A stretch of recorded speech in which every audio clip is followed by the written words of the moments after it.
Good evening, Cleveland and Columbus sports fans. This is Jen B, and you're tuned in live to the show of the land right here on IE Sports Radio, your direct feed for all that is sports. So today we are going to change up the order a little bit since the Guardians are done. So we are going to first talk Browns. And then we are going to talk about some college football, Ohio State, Kent State, Youngstown State, and some others. And then we will talk about the Columbus Blue Jackets opening their season this past week. And then we will talk about Cavs preseason and a couple of updates and schedule updates for, manager search updates and fall week updates for the Guardians, and a couple of announcements and upcoming schedule for the Crew. So, got a lot to cover today with the Browns and college football and the Blue Jackets. Not so much with the Cavs, Guardians, and Crew, but we got a lot to cover with the other ones. So let's get started with the Browns. So, Deshaun Watson did not practice at all this week. At least not with the media portion, in the media portion of the practices that was outside. He was allegedly doing some throwing and stuff inside and doing some rehab on his shoulder, but he did not participate in team drills that the media was present for. He also did not speak at the weekly press conference like he normally does. Per Mary Kay Cabot, the type of injury that Watson has generally takes 2 to 6 weeks to heal. He is currently on week 4. And per the team, he will not play until he can throw pain-free. It is a deep contusion on the muscle at the rotator cuff, and it affects the throwing motion and the ability for him to put zip on those throws. So, given that they did pay him $230 million fully guaranteed, they want to make sure that he is good to go when he resumes playing. I just hope that doesn't mean we have to deal with more rust, because I think we've had enough rust. But, we'll see what happens with that. The news coming out so far this week is that they are cautiously optimistic that he will be able to play this Sunday, so we'll see. This Sunday will be week 5, I believe, since the injury. So, hopefully, maybe. But PJ Walker was named the QB number 2 very early in the week, so he did get the majority of the first team reps during practice last week. And he was actually announced to be the starter fairly early. It was Thursday or Friday that they made the announcement that Deshaun Watson would not be playing. And a little tidbit about the Baltimore game. DTR was not made aware that he would be the starting quarterback for that game until 10:30 that morning. So that actually explains a lot. Though he did get the first team reps the majority of that week of practice, that explains a lot. He was not mentally prepared to be the starter. And he's a 5th round rookie. So, we got what we paid for pretty much in that game. Deshaun Watson and Joe Bitonio were both ruled out early in the week. And PJ Walker was, as I already stated, named the replacement for Deshaun Watson, and Michael Dunn started in place of Joe Bitonio. And actually, he did very well. His name was not called a single time, so good for him. Joel had a knee scope done during the bye week, but he is expected to return to practice this week and is expected to be able to go Sunday against the Colts. Cedric Tillman was also ruled out of this game, and as a result, both PJ Walker and Jalen Darden were elevated from the practice squad. Jalen Darden handled the majority of the kick return duties for both kickoffs and punts. DPJ was back there for punts, and he screwed one up, so after that, they had Jalen Darden back for the rest of them. So then, of course, we played the 49ers this week, and there was not much hope throughout Browns Nation, especially given the injuries. Joe Bitonio, if you don't know this, has not missed a snap since he started playing left guard for the Browns. So it was huge to not have him. And of course, we've been without Nick Chubb since the Steelers game. So no Nick Chubb, no Deshaun Watson, no Joe Bitonio, and a third string quarterback starting the game. So, not much to be optimistic about there going into a game against a 5-0 team. However, it didn't turn out too bad, but it did not start out great. Greg Newsome drew a personal foul on McCaffrey, pushing him after he was already out of bounds on the first drive. And then Zadarius Smith got a face mask penalty during a tackle for loss that ended up giving the 49ers a first down. And McCaffrey ended up scoring a touchdown on that drive, bringing the score to 7-0. In the chat, Taryn Rodriguez, the host of our Southern California podcast and also our Set Point Volleyball podcast and also co-host of 3 and Out College Edition, says the Browns beating the Niners was mind-boggling, but that defense is for real. Yes, it was mind-boggling, even for us Browns fans. And the defense is for real. It is. There is no doubt about that.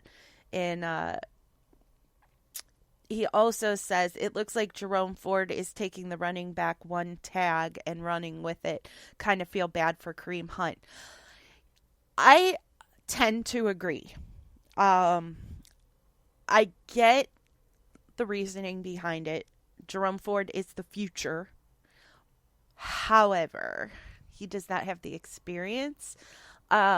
He has been doing fairly well. However, he doesn't have that power push that you get from Kareem Hunt and Nick Chubb. Though he is definitely showing improvement, and you can tell that he has been learning behind Kareem Hunt and Nick Chubb for the last season and a half or so. But Kareem Hunt did actually get the start at running back this game. Though it didn't last long. He did get the start. He was the running back on the first couple of drives, and then they started splitting it up more between him and Jerome Ford. But Jerome Ford is coming off an injury, so I think that could be part of the reason for that. And plus, I think they wanted to get Kareem Hunt some more live reps since he just joined the team not right before or right after the Steelers game, so he's only been with the team for a couple of weeks.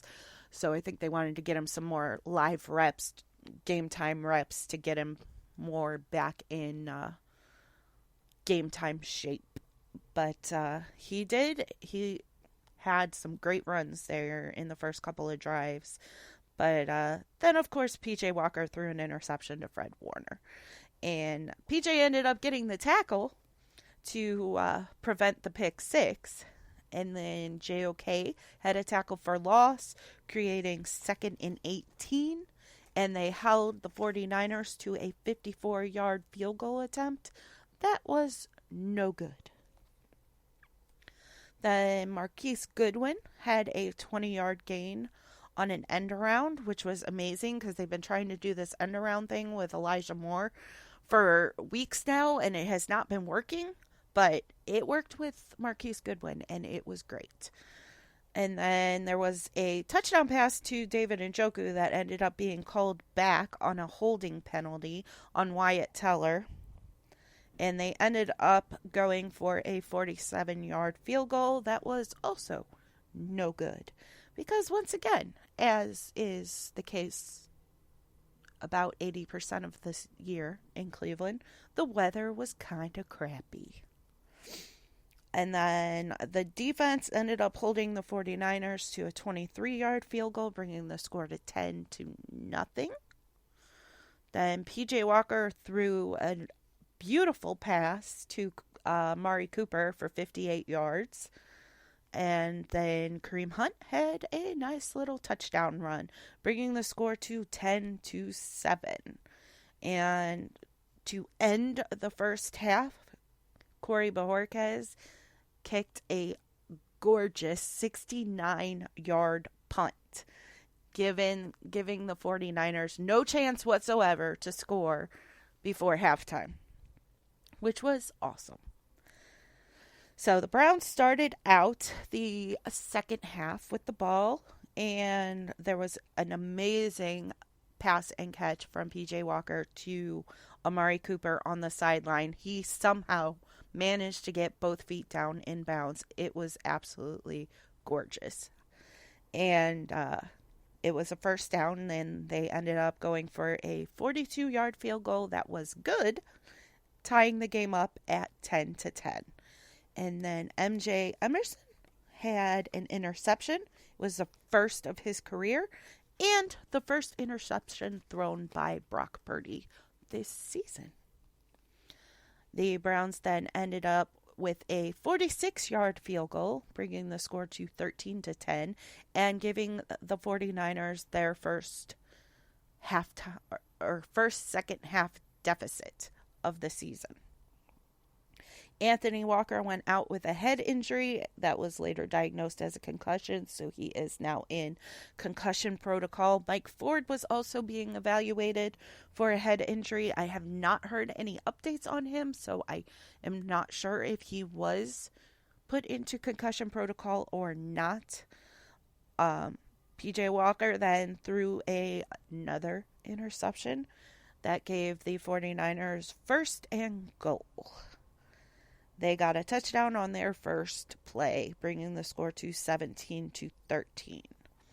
On the next drive, P.J. Walker had a nice pass to David Bell for a huge 4th and 4 conversion, and they got a 50-yard field goal, bringing the score to 17-16. Defense held 49ers, I believe it was to a 3-and-out, and then they went back down the field and were able to get in field goal range again and kicked a 29-yard field goal to take the lead back to 19-17. There was a minute 40 left on the clock, and the 49ers had one timeout left. After a pass interference call on Emerson to give the 49ers a first down on 3rd and 10, they were able to get into field goal range and attempted a 41-yard field goal. That was no good. So the Browns won 19-17. Woohoo! Oh, that was a nail-biter of a game. I'll tell you what. I was on the edge of my seat. I was like, all right, there's only a minute 40. There's no way they can get into field goal position. Our defense has been playing way too well. Huh! So much for that. They just got penalties galore. Let me tell you, there were over 20 penalties in this game for over 200 yards between both teams. It was absurd. These refs were so penalty happy, it wasn't even funny. I've never seen anything like it. It was crazy. Like, I swear, after everything happened, before I wrote any notes down, I was like, are we sure there's no penalty? At one point, Myles Garrett was carrying around a penalty flag trying to get a ref's attention to give it back to him because they were forgetting to pick up the penalty flags because they had thrown so many. It was crazy. But after the game, some numbers that came out per PFF, the Browns defense has been allowing just 143.8 yards per game. Per NFL Communications, the D has allowed only 1,002 yards through the first 5 games, which is the third fewest since 1970. Fun little fact, PJ Walker has not lost a home game that he has started, so good for him. Hopefully that continues, though we're not home this week, so if he has to play, it's going to be an away game. But, maybe Deshaun Watson will be back. We'll see. Both Cedric Tillman and Joel Bitonio are expected back this week. Kevin Stefanski said, I believe it was yesterday in a press conference. It might have been the post-game press conference. I don't know. Everything runs together anymore. But anyway, he said that he expects Joel Bitonio to be back at practice tomorrow. He did give the team today and yesterday off because of the win, so they will return to team practices tomorrow. Deshaun Watson is still day-to-day, continuing rehab. That includes throwing. Anthony Walker is still in concussion protocol. Michael Dunn has a calf injury, which he played through on Sunday, which is amazing because he played very well. He didn't have any of those 20-plus penalties. And like I said, his name was not called at all, so he did his job. Next week, we will be playing the Colts in Indianapolis, and we will be playing Gardner Minshew, because from what I am reading, Anthony Richardson may be done for the season because he may need surgery on his shoulder. PJ Walker can only be elevated one more time from the practice squad before he has to clear waivers. So it'll be interesting to see what the Browns end up doing with that, if they end up adding him to the active roster or if they decide to go with DTR or what they end up deciding to do if Deshaun Watson can't go this week. Given how this is all played out, it probably would have been better if they had just put Deshaun Watson on IR after the injury happened against the Titans, so that they could have just added PJ Walker to the active roster in his spot. But now, if they add him to the roster, of course, they're going to have to cut somebody. So the likely cut candidates are Tony Fields, Khalif Hailasi, or Ronnie Hickman. The hope would be to get any of those three back on the practice squad, of course, if they clear waivers. Tony Fields will most likely be cut regardless when Jordan Kanasic is activated off of IR. So we'll see what happens there, but it should be interesting the next couple of days to see what the Browns end up doing, especially in regards to the quarterback position.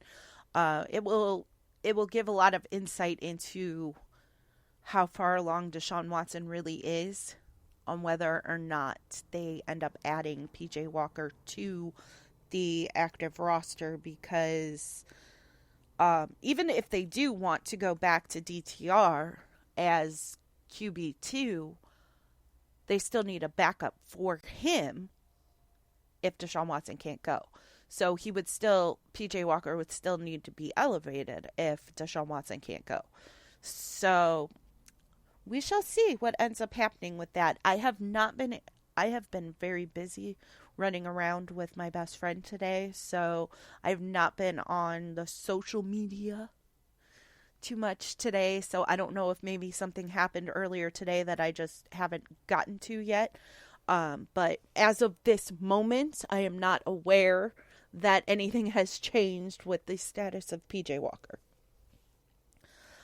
But that about wraps things up with the Browns. So I am going to take a short break, and then I will be back to talk some college football on the Show of the Land with Jen B on IE Sports Radio, your direct feed for all that is sports.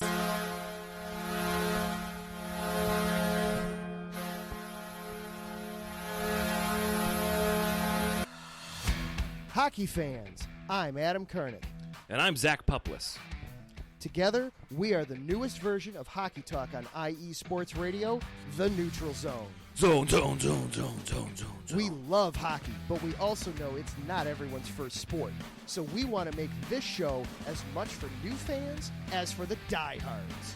Whether you can name all the Swedes on the '08 Red Wings Stanley Cup team, or if you can't tell if Varlamov is a goalie or the latest trendy vodka, we're here to help.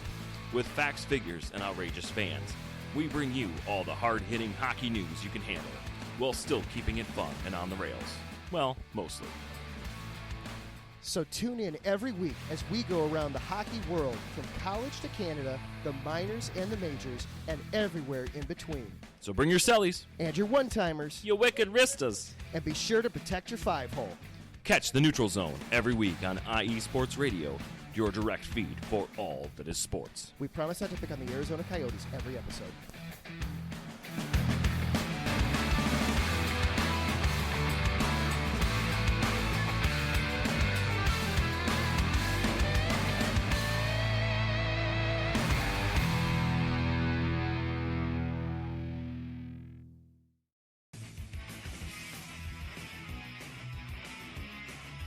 Hello, everyone. My name is Daryl Kinsey Jr., and I'm welcoming you to take another lap with the fastest show on IE Sports Radio. Yes, this is the Extra Mile with me and my co-hosts Christopher Lehman and Michael Ward. We talk everything racing from NASCAR to IndyCar to Formula One to limited hydroplanes, endurance racing, the NHRA, and more.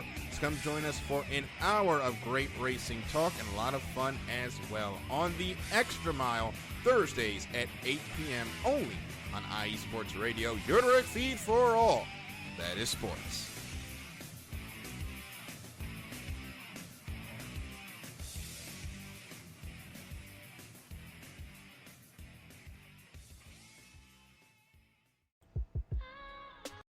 What up, Boston sports fans? This is Mikey Two Guns here, your host of Our Bleepin' City, airing every Wednesday night from 7 to 8 p.m.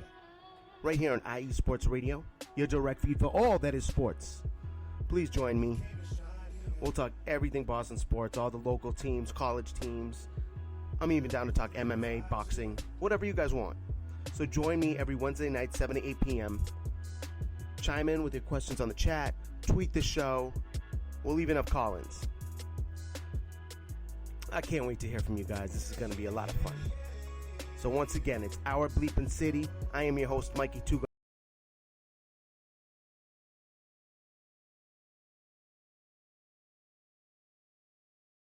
Guns. Every Wednesday night from 7 to 8 p.m. right here on IE Sports Radio, your direct feed for all that is sports. See you soon, people. You're back live with Jen B on the Show of the Land, right here on IE Sports Radio, your direct feed for all that is sports. So now we're going to talk some college football. Before we get into the games, I have a couple of updates. Ohio State's cornerback Denzel Burke has forced 8 incompletions, most among all Power 5 cornerbacks. Trey Henderson, Igbuka, and Mayan Williams were all out for the game against Purdue. The game against Purdue was an interesting one to start. The defense started out really slow and was not looking too promising, but they did end up getting it together and holding Purdue to a 48-yard field goal attempt. That was no good. That seems to be a theme today, no good field goals.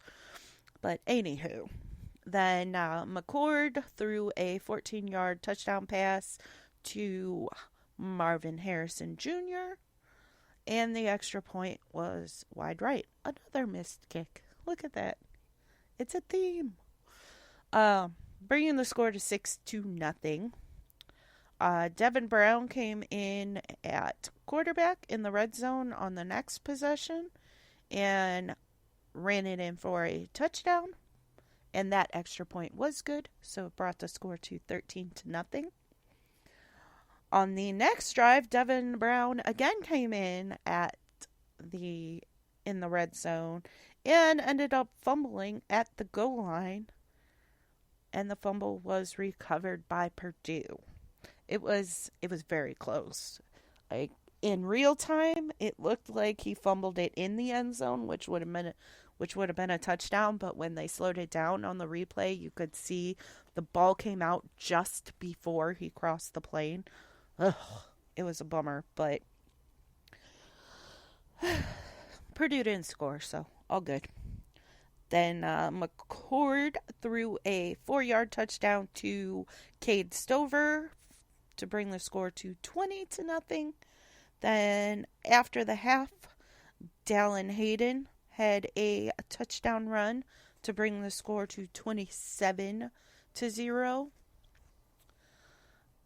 And then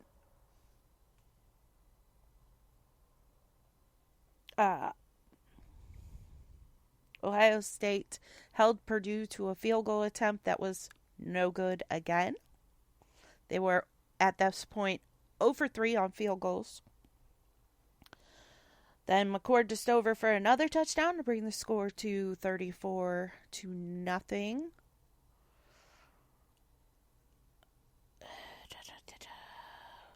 Then McCord fumbled at Ohio State's own 20, and Purdue recovered and then scored a touchdown, bringing the score to 34-7.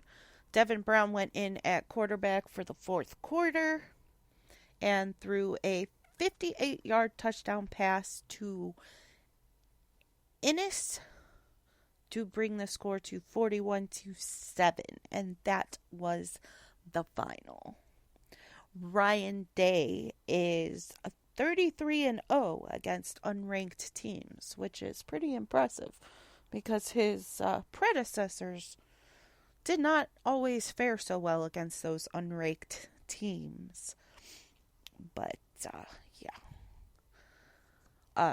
Devin Brown has been getting quite a bit of work lately with Ohio State getting such big leads, which is good because, it's always good to have your backup quarterback have some experience, some playing experience. But anywho, Akron played Central Michigan and ended up losing 17-10. Next week they are at Bowling Green. Heidelberg played Otterbein and won 28-8, and next week they are at Marietta.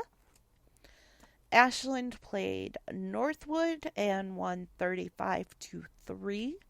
And next week they are playing Lake Erie, and it will be their 99th homecoming game. Kent State was at Eastern Michigan and lost 28-14. And they will be playing Buffalo next week, and it is also their homecoming. Mount Union played Capital and won a whopping 76-0. Next week, they will be playing Wilmington. During that game, Mount Union's wide receiver Wayne Ruby passed Cecil Shorts III for most receiving touchdowns in school history at 64.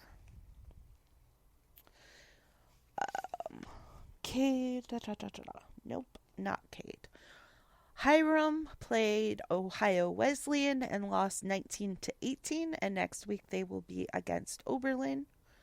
Youngstown State was at South Dakota, and they lost 34-31, which is not too bad, because South Dakota's a pretty good team. Next week, they will be at Illinois State. John Carroll played Ohio Northern and won 44-14 and will play Capital next week. During the Ohio State game, Marvin Harrison is now tied for second with Chris Olave for most 100-plus receiving yard games at 11. Cade Stover was named Offensive Player of the Game with 4 catches for 53 yards and 2 touchdowns. He was also the top-rated Power 5 tight end in Week 7 at 84.1 per PFF College. And I think that is all. Yes, that is all I have on college football. So I am going to squeeze in the Guardians updates now, because there's not that many. And it's nice and short. And then I will take another short break as soon as I find the Guardians updates. I have them here. They're right here. There they are. I just saw it. Guardians. Okay, so prospect Kyle Manzardo homered in 3 straight fall league games, the third of which was 460 feet. So that is awesome for him. And if he keeps that up, they might just be moving him right on up to the Guardians because they need some hitters. They are still in the midst of their manager search to replace Terry Francona. The candidates that are still under consideration currently are Craig Albernaz, Carlos Mendoza, and John McDonald. The people that are currently out are Mike Sarbaugh, Sandy Alomar Jr., and Will Venable. Albernaz is currently with San Francisco as their bullpen and catching coach. Mendoza is currently with the Yankees as their bench coach. McDonald is Cleveland's minor league field coordinator. Both Alomar and Sarbaugh are expected to remain on the staff, even though they aren't being considered for the manager position. If you don't already know, Alomar is the first base coach and Sarbaugh is the third base coach. And Venable has elected to stay with the Rangers, so that is why he is no longer under consideration. So that wraps things up for the Guardians and college football. Oh, and I forgot to say, Ohio State will be playing Penn State this week. Huge matchup. Ohio State is currently ranked 3rd, and Penn State is currently ranked 6th. So should be a really, really good game. So I am excited for that one, and I hope Ohio State comes out on top. They have found a way every game so far, even the Notre Dame game that was up in the air until the very end. So hopefully they can pull it all together and pull it out against Penn State, but we shall see. But that wraps things up for everything college football and Guardians. And I'm going to take a short break. Then I'll be back and we will talk Columbus Blue Jackets. And then we'll see where we're at on time. And we will talk Cavs and Crew also. Right here on the Show of the Land with me, Jen B. on IE Sports Radio, your direct feed for all that is sports. Hey sports fans, are you in the market for Florida sports or just keeping up with the latest in the Panhandle? Palm Tree Sports is a dedicated audio hub to all things sports in the Sunshine State. We cover current events, big news, heavily favored opinions all across the NFL, NBA, MLB, and so much more. So come check us out every Saturday evening at 6 p.m. Eastern Standard Time. For a down south education on Florida sports and athletics, it's hosted by yours truly, Corey Pujols, and is powered by IE Sports Radio, your direct feed for all that is sports.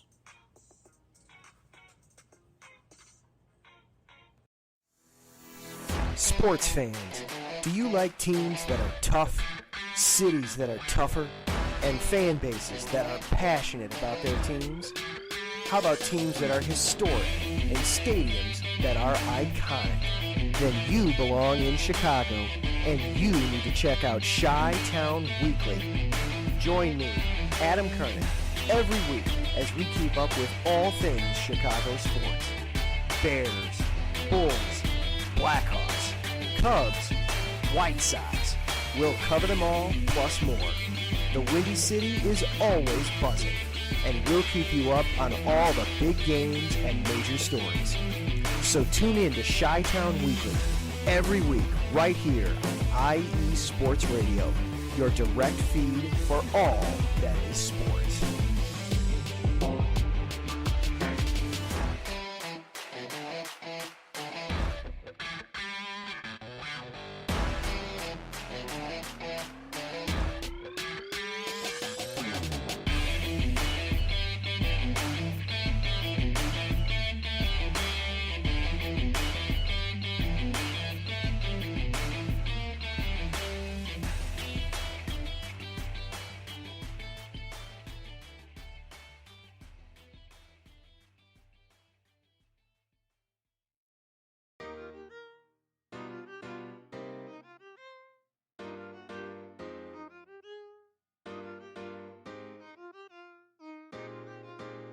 Well, what is up, Carolina Nation? This is John Felipe of the Carolina Cast, of course, the podcast of, by, and for the Carolinas, right here on IE Sports, your direct feed for all that is sports. And I'm reminding you to tune in Fridays at 7 p.m. Eastern for the latest in Carolina sports, whether it's the Panthers that keep on pounding, the fly natures of the Hornets, the storming Hurricanes, the battle of the Blues with Duke and UNC, the fight of the Clemson Tigers, or the amazing atmosphere of any Carolina college. I'm talking App State, I'm talking ECU. I've got you covered.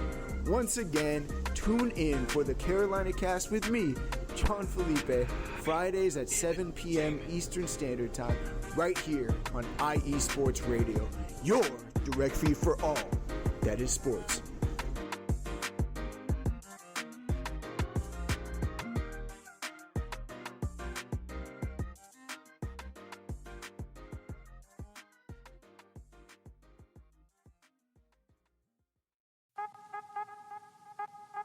What's up, sports fans? You're listening to IE Sports Radio, your direct feed for all that is sports. I'm your favorite West Coast Wisconsinite, Bernie Bango, and if you're a cheesehead, come listen to my show, Big Cheese Sports, where we road trip around America's Dairyland, previewing, reviewing, predicting, debating, and digging into all that is Wisconsin sports at the college and pro levels. Join me on IE Sports Radio, Sundays at 1 p.m. Central Standard. Bernie out.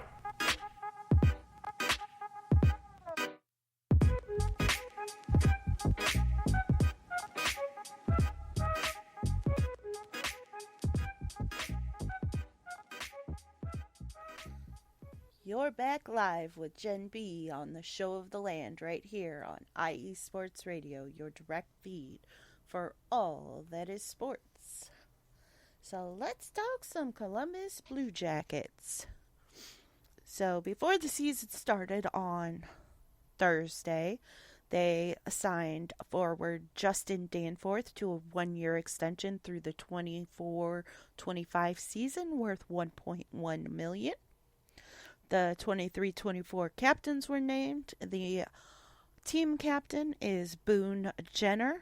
Alternates are Zach Werenski, Eric Goodbranson, and Sean Corrali. Opening night was Thursday, October 12th, which also happened to be their first-round draft picks, Adam Fantilli's birthday. So, what a great way to start your birthday with your first NHL game.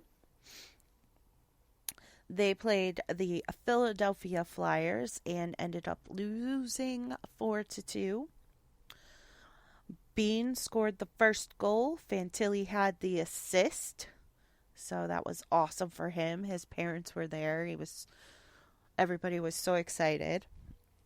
Patrick Laine had the second goal. And that's pretty much it. It was not a great game. but first game of the season is what it is. Kent Johnson was returned to the lineup. David Juracek was recalled from the Cleveland Monsters. Zach Werenski was placed on IR. He was kneed by Garnett Hathaway during the game with the Flyers. He did go out for the rest of the game, and I believe they said it's a thigh contusion or something along those lines. And Garnett Hathaway was fined the max of $50,000 for that action. And then with that goal that Patrick Laine scored on Thursday, he recorded a point in his 8th consecutive season opener, surpassing Mats Sundin, Joe Sakic, and Wayne Gretzky to establish the longest streak to begin a career in NHL history. So that is pretty awesome for Patrick Laine. Matthew Olivier was activated from IR, and Eric Robinson was placed on waivers for the purpose of being reassigned to the Cleveland Monsters, and he was reassigned to the Cleveland Monsters. The Monsters. The Blue Jackets then played the New York Rangers. Goudreau and Marchenko assisted on a Boone Jenner goal to bring the score to 1-1. The Rangers then had 2 goals taken away due to offsides. The Blue Jackets actually had both plays reviewed for offsides, and they won those reviews, so that was awesome. And then Boone Jenner had his second goal on a power play to bring the score to 2-1. And it was 2-1 at the end of the first period. Then Jake Bean assisted with another Boone Jenner goal to bring him to 3 goals on the night, his second career hat trick, and that brought the score to 3-1. And then Juracek scored the last goal, and it was his first goal in his first NHL game, bringing the score to 4-1, and it was 4-1 at the end of the second period. After the second period, Spencer Martin replaced Elvis Merzlikins at goal. Elvis had 24 saves before he went out. It was later announced that he was out with an illness, and then after that, it was announced that it was a stomach bug, and he actually was playing through it, but he was very obviously very uncomfortable leaving the ice after the second period, so I was not all that surprised that he didn't come back, but he was bent over skating off the ice and was waiting for the medical team, so he was not in good shape. Justin Danforth had another goal off an assist from Cole Sillinger to bring the score to 5-3, and they ended up, 5-2, and they ended up winning 5-3. Following that game, Jet Greaves was added to the roster on an emergency recall due to the illness of Elvis Merzlikins, and they then played Detroit. The Red Wings scored first, bringing the score to 1-0, and it was 1-0 after the first period. After the second period, it was 4-0 Red Wings. the Columbus Blue Jackets were really struggling to get some chemistry and get things moving properly. Their passes were just a little bit off, and it's just not all together, all there. But, it's only the third game of the season, so they are now 1-2. And their next game will be Friday against the Calgary Flames. And then they also play again on Saturday against Minnesota Wild. And I also just got a notification that Jet Greaves was sent back to the Cleveland Monsters. So that is that. He didn't even get to play. So that kind of stinks for him. But, that happens. But let's move on to the Cavs. The Cavs have had a couple of preseason games. Well, 3, I believe it is. They're at 3. And they played first. Who did they play first? My notes are not cooperating with me today.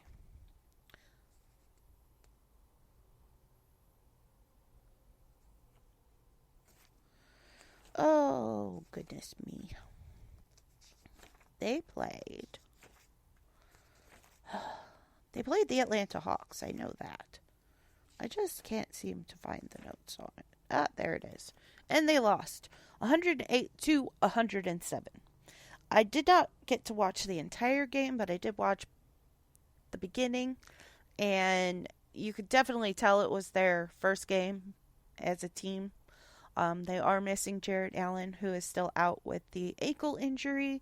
So, Evan Mobley actually started at center, and Max Strus started in his place, and Karis LeVert started in Max Strus's place. So, the starting lineup was Darius Garland, Donovan Mitchell, Karis LeVert, Max Strus, and Evan Mobley. They were definitely showing some chemistry issues, some shooting issues. Mikey Two Guns just joined me in the chat. Hey there, Mikey. Their shots were just a little bit off. Not anything too crazy, but just off just that little bit. So I'm sure they will get that all figured out. But something to note. Evan Mobley looks definitively bigger than he did last season. Maybe it was because Jarrett Allen wasn't out there with him. I don't know, but he just looks bigger. I mean, he looked taller to me even. It's crazy, but his shoulders are definitely more defined. He's definitely got more muscle on him than he has the last 2 seasons. He's maturing. So that is good news. With his progression, I'm definitely looking forward to seeing how he does this season. He was phenomenal last year, and he was mind-blowing his rookie season. So I can't wait to see his progression. I absolutely love Evan Mobley. So it'll be very interesting to see how this all plays out, and especially with Jarrett Allen being out for however long he ends up being out. I doubt he'll be back at least for the first game of the season. We'll see, but yeah, I'm very interested to see what ends up happening with that, and how our Evan Mobley progresses. Love that kid. I just love that kid. Mikey says the Cavs were one of the teams that gave the Celtics the most problems last year. Celtics-Cavs matchup this season are going to be intense. Yes, for sure. I'm looking forward to that. The Celtics have added some guys. So, yeah. Are my cats big Cats fans? are big Cavs fans. Of course they are. They're my cats. And then he asked what happened to Jarrett Allen. Jarrett Allen has a bone bruise in his ankle. So he is rehabbing that, and he's on a 2-week window to be reevaluated. So the 2 weeks, I believe, is up right around when the first regular season game is. So chances are he won't be back for the start of the season, but should be back pretty close to that.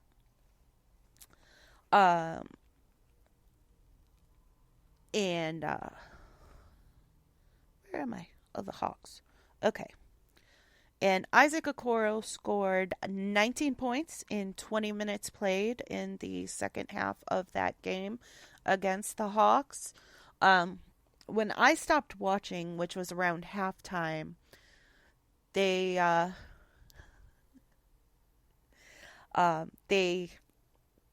were struggling, and I believe they were down by about 10 when I turned it off. I actually switched to the hockey game. So yeah, I'm pretty sure they pulled out most of the starters in the second half, so it was, backups and everything, but Isaac Okoro came in right before I turned it off, and he was looking pretty good. I think coming off the bench is going to be good for him this season. He got a lot of starts last year with them not really having a true fifth guy for the starting rotation. But I do think that coming off the bench is going to help him look much better when he is out there and get things together. Then, of course, the Cavs had 2 more games. They played the Magic and lost 108-105. Garland had 17 points in the first quarter, which was good to see because he was one of the ones that was just slightly off in that first game with his shots. Like, he was putting them up there. They were great shots, great looks, but he was just a little bit off. So he did get 17 points in the first quarter. Imani Bates ended up playing most of the fourth quarter, and from what I understand, he played really well. So that is positive. I don't expect to see a whole lot of him during the regular season, but you never know. Injuries happen, whatever, he may get in there. Then yesterday the Cavs played, and I have no idea if I'm saying this right because I did not watch the game, so I didn't hear how they pronounced it on TV. So I was too busy watching the Blue Jackets get their butts kicked by Detroit. So I'm gonna give it a shot. Maccabi Ra'anana. That's who they played. All 5 starters sat, which is why I chose to watch the Blue Jackets instead of the Cavs.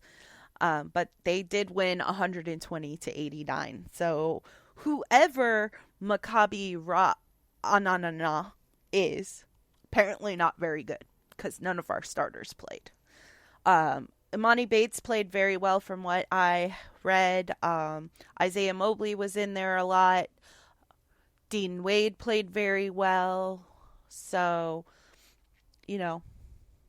was some good experience for, the bench guys and the, I'm drawing a blank now. The Charge guys. The guys that play for the Cleveland Charge, that will be playing for the Cleveland Charge. So yeah, we'll see where things go. I believe they have 1 or 2 more preseason games. Let me look. Let me see. Cavs schedule. They have 1 more preseason game, and it is also on Friday. So I will be flipping back and forth probably between the Cavs and the Blue Jackets on Friday as well. They will be playing the Pacers on Friday, and then the regular season starts next Wednesday. So we will talk about opening season next Tuesday. Or the season opener, sorry. I don't even know what I'm saying anymore. It's been one of those days. I got my 4th COVID shot today, too, so I'm a little out of it. So just bear with me.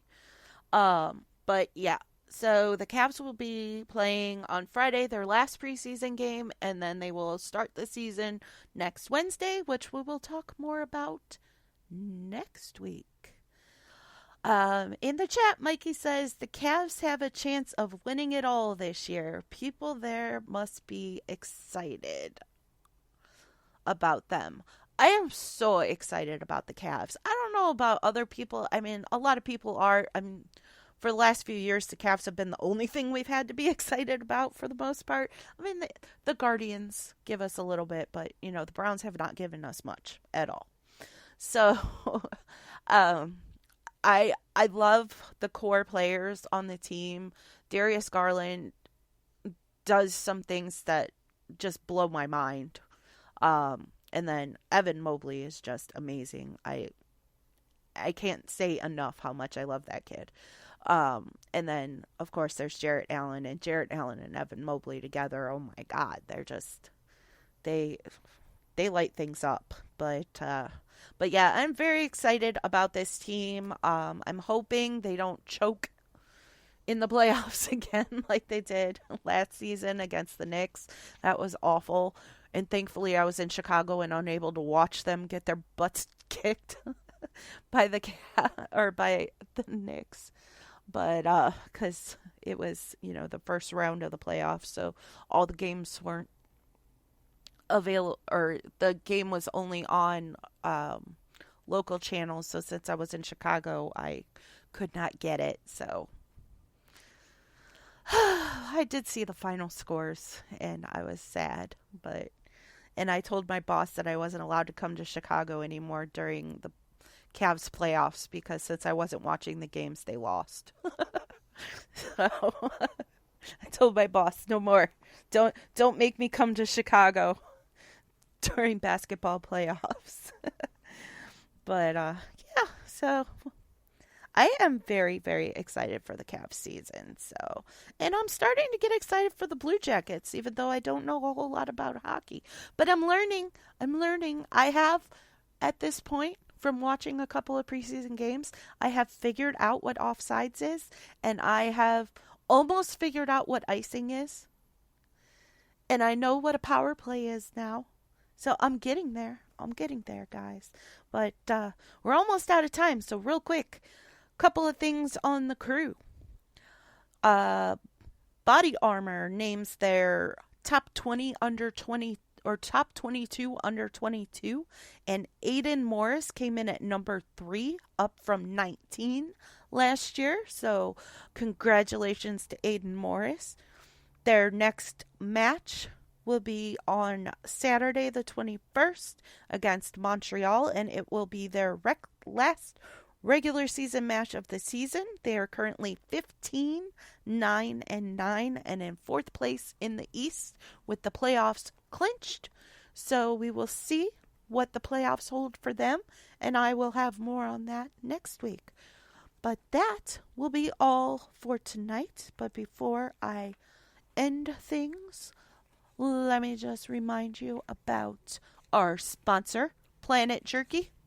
Be sure to check them out at planetjerky.net. They have 7 flavors to choose from, and it is premium brisket jerky.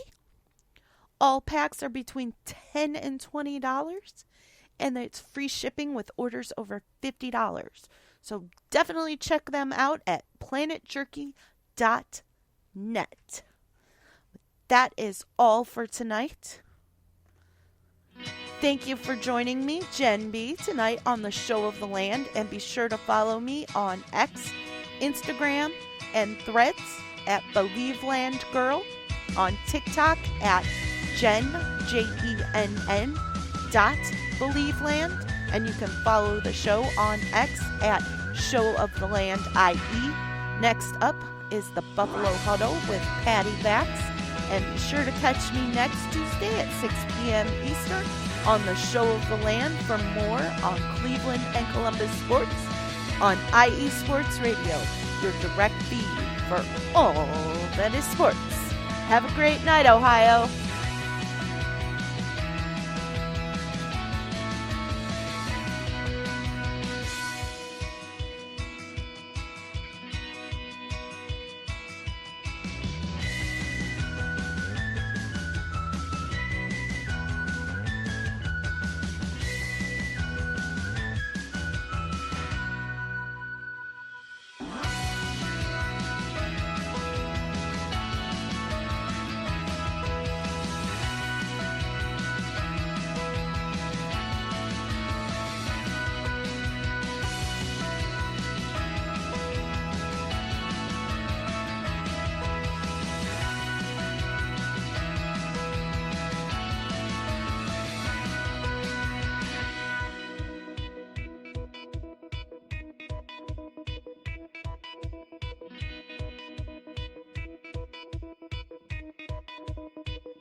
Bye.